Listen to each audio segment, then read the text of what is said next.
was in California with my mom and went to visit my dad for the summer. I was, what was I, probably about 12, 13. And, I seen him wrestle Bob Backlund, and I was like, man, I want to do that, so. And Yeah. I felt I could, so. What were your very first memories of, being around a professional wrestling family when you were a little kid? Like some of your early memories of maybe the boys being at your house or something like that? Okay, well, my dad used to always bring home like midgets, whoever like was coming in that weren't normally with the territory, like they were passing through, say the girls Right. or the midgets or something. So my dad would always bring everybody home. So he unloaded the van one time at home full of midgets, and they were all in there. And I used to think I could take one of them, and I'm not How old were you at realizing. this time? Oh my gosh, I was maybe 9, 10 years old, just young. And couple of old stories. Was it Peter Maivia one time sent us to get some hamburgers. They just finished wrestling at the Cow Palace. They wanted us to get 100 hamburgers. I never heard of nothing like that, for a little kid and everything Right. like that. And I loved hamburgers, so I didn't have a problem. So when did you first realize that your father and uncle had a completely different line of work versus other families? Oh, right away. Right away, because, well, if you don't know, well, you know now. My dad, he lives the gimmick. He always protect the business, and back then they didn't speak no English, and that took them a long way. I seen them.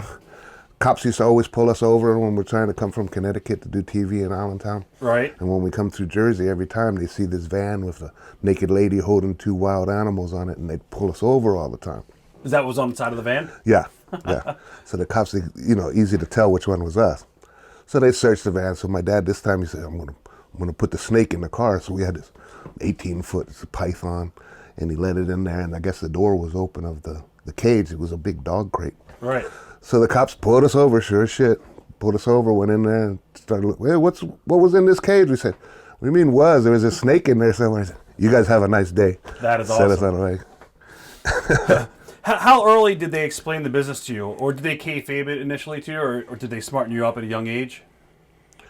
Yeah, well, I wasn't stupid. But Right. at the same time, they tried to, well, my dad anyway, he tried to kayfabe the gimmick. Especially like if they were going to do a job, he'd have my mom take us to the concession stand and Right. get They something, wanted you to see. towards the finish anyway. How did people react when they learned what your family did for a living? Like maybe your neighbors and when you're younger? Well, Did you have a lot of friends in school that just wanted to hang out with you because your family was professional wrestlers? Or Sure, but I'd mostly get in trouble because you always have those kids who, oh, wrestling's fake, your dad's fake, the only reason he won the belt is da. So I took it as, they're just a little jealous probably, I don't know, but I ended up thumping heads and getting in trouble, not too good in school, and that just kind of fit in for me joining into the squared circle. other than your family, who else did you like to watch growing up as a kid? Who was some of your favorite wrestlers to watch? Well, that was the thing. All the guys that I liked watching, Snuka, Andre, Dusty Rhodes, as soon as I had the chance to be in there at a young age, I was only 18, I was thrown in there with these guys, and it was like a real learning experience and a blessing to be at the right place at the right time. Early on, before you got into the business, what were your favorite places to live as your family traveled? Pensacola. Pensacola, Florida? Pensacola. Okay. And Blaine, Washington. I liked it up there close to Canada. Always liked Canada. What were some of your favorite memories of the Wild Samoans before you got into the business? Memories of the Wild Samoans? Before you actually got in the business? Before I got in the Yeah. business? Think of a good one there. There was a time my dad was working for Buddy Lee, and the opposition down south with Tennessee was a territory. And Buddy Lee opened up his own territory. He's the one that discovered Loretta Lynn, by the way, anyway. So he went opposition against Nick Goulas, I think his name was at Yep. the time. So at the time we was traveling the road, the CB radios were big at that time. And there was like, this guy would not shut up. He wouldn't let nobody else talk on the mic. And my Uncle Sika, he was getting pissed off. He wanted to say something, everybody's playing with the CB. And this car come flying by. It was full of the boys, but it was the opposite crew. It was a Nick Goulas crew. So I guess Tommy Rich was in the back seat. And there was another guy, had some bodyguards, some big wheel guy. And Sika, is that you, whitehead? As he sees the car fly by, pull over the road, you'll get your brains beat out. So they got over there, started arguing and bitching and moaning. And then one of the bodyguards says, I still mean what I said. And then my dad was like, well, which one of us do you want? And then my dad grabbed him by the neck. And then when he was down, when my dad was choking him, the guy was trying to go for something. Later they said it was going to be an asthma pump. Oh. But when Sika seen him go for that, Sika ran down the gutter, field goaled him, kick him in the head, knock his teeth out. Wow. So, yeah, it was crazy. Me and Herbie Weingroff, Sal Weingroff's son, was little kids in the backseat going, oh, damn, ooh. Any memories of Lou Albano as a kid when you were a little kid?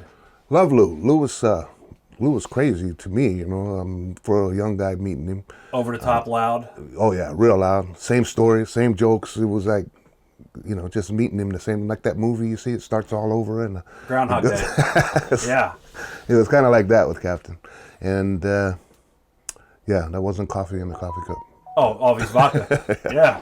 He would get fired, I heard, like every other week at TV, and then Vince would hire him back. Oh, my God. The things he'd do. He's standing there, you can't see his waist down. He'd go down there, his balls hanging out. Just a rip. Yeah, he's just standing there trying to cut the promo. Nobody really knows it because everybody's doing a promo except the cameraman. Right. Don't worry, I'm good. Now, when you used to go to the TV tapings back in Allentown, were you there as a little kid when they would tape in Hamburg in Allentown? Would you go with your family? Yeah, but not as a kid, no. My dad really didn't get up to New York until we call it WWF New York. Right. But he didn't get up there until like 79, 80, and I came in about 82 when Sika broke his hip. So yep. And then we were just doing the TVs Allentown and Hamburg back to back. You entered the business pretty young, like we just talked about. What age was it that you exactly determined that you wanted to be a wrestler? Was it like 13? Mm-hmm. Okay. Yeah, when I seen my dad's check when he wrestled Backlund at the Garden. Right. I was like, aha. Now, what was your family's reaction when you told them that you were going to get in the business? Or did they pretty much already realize that, you know? No. When my dad was like, you know, it's not that easy. And that's the way it is. You know, you're always taught to respect the business and raised up that way anyway, back then anyway. And he said, it's not that easy, but if you want to tonight at the show, we was wrestling in Louisiana territory for Bill Watts, my dad was. And so a bunch of the guys that were there early went in the ring with Ken Mantell, a guy, Vinny Romero, my dad, Sika, and Iron Sheik. So I had to wrestle all of these guys. I said, oh, you only got to do 3 minutes with everybody. And I was like, did they try to stretch you? That's not bad, 3 minutes. I'm thinking, oh, yeah. Well, I get through all of them. Everybody had like a different style that they do. And then when I got to Sheik, he was last, of course. And then I hear him tell my dad, Alpha, I'm going to make him respect the business. So he tried to put the sugar on me, and he couldn't really pin me. And it kind of pissed him off more. And then he put some kind of hold on my arm and shoulder. But I knew my dad was there. He was not going to break his eye. Just had to hold it tight and tell him, fuck you, break it if you want to. Right. So couldn't break me. He Do tried to. Do you feel your family was harder on you than they would have been to someone outside the family getting into the business? Or did they take it a little bit easier on you? Yes and no. I mean, as far as work-wise, I had to work for it, getting in, learning and getting in the ring. But as far as opportunities, you know, something pop up, they try to get me in there. For you, what was the easiest and hardest part of learning the business? Was it psychology or bumping or? The hardest part to learn? Yeah, early on. It all kind of come pretty natural because we grew up with my dad on the road and watching him our whole lives and stuff. So, yeah, it was kind of natural, easy transition. Now, you made your debut, was it 81 or was it 82? 82, I believe it was. If it was 81, it was the very end of it. Watch thousands of exclusive shoot interviews right now on TitleMatchNetwork.com.